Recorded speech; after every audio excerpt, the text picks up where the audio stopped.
دل کا غنی ہونا۔ سیدنا عبداللہ بن عمر رضی اللہ عنہ ایک مرتبہ بیمار پڑے۔ انہوں نے انگور کھانے کی خواہش ظاہر کی۔ ان کے خادم نافع نے 1 درہم کے انگور منگوائے۔ جب انہیں کھلانے لگے تو دروازے پر سائل آ گیا۔ ابن عمر نے فرمایا، انگور سائل کو دے دو۔ پھر 1 اور درہم کے منگوائے۔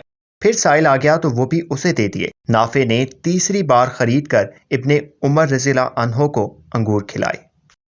اللہ کریم نے اگر اپنے خزانوں میں سے آپ کو کچھ عطا کیا ہے تو جب کوئی اللہ کے نام پر مانگنے والا آئے تو بجائے غصہ ہونے کے تب تک مانگنے والوں کی مدد کرتے رہیں جب تک ان کی حاجت مکمل نہیں ہو جاتی، یا اللہ کے دیے ہوئے مال کا آخری سکہ بھی خرچ نہیں ہو جاتا۔